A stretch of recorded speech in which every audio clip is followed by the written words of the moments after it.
MS. Viswanathan தனது மரணத்திற்கு முன் அமைத்த அந்த இறுதி மெட்டு ஒட்டுமொத்த திரையுலகையுமே உருக வைத்த அந்த அமானுஷ்ய நிகழ்வு.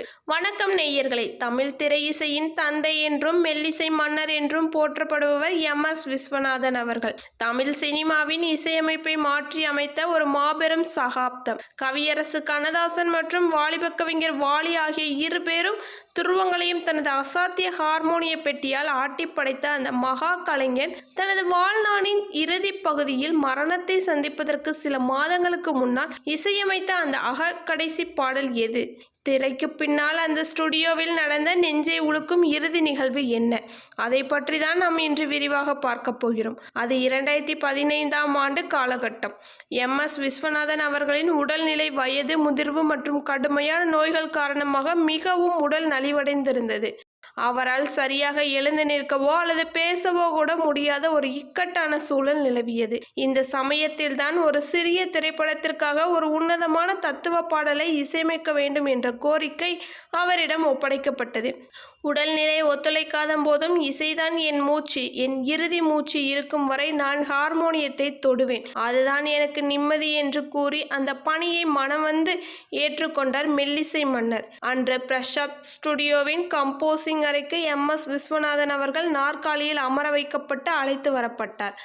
அவரது கைகள் வயது முதிர்வால் நடுங்கிக் கொண்டிருந்தன. ஆனால் ஹார்மோனிய பெட்டியின் கட்டிகள் மீது அவரது விரல்கள் பட்ட அடுத்த நொடி அந்த ஸ்டுடியோவின் ஒரு அமானுஷ்யமான மௌனம் நிலவியது. மனித வாழ்க்கையின் நிலையாமையையும் மரணத்தின் யதார்த்தத்தையும் சொல்லும் அந்த சூழலுக்கு அவர் தனது கடைசி வாழ்நாளில் கடைசி மெட்டாக ஒரு உன்னதமான சோக ராகத்தை வாசித்து காட்டினார். அந்த மெட்டை கேட்டு அங்கிருந்த இளம் இசையமைப்பாளர்கள் மற்றும் இயக்குநர்கள் அனைவரும் வியப்பின் உச்சத்திற்கு சென்று மெய் மறந்து நின்றனர்.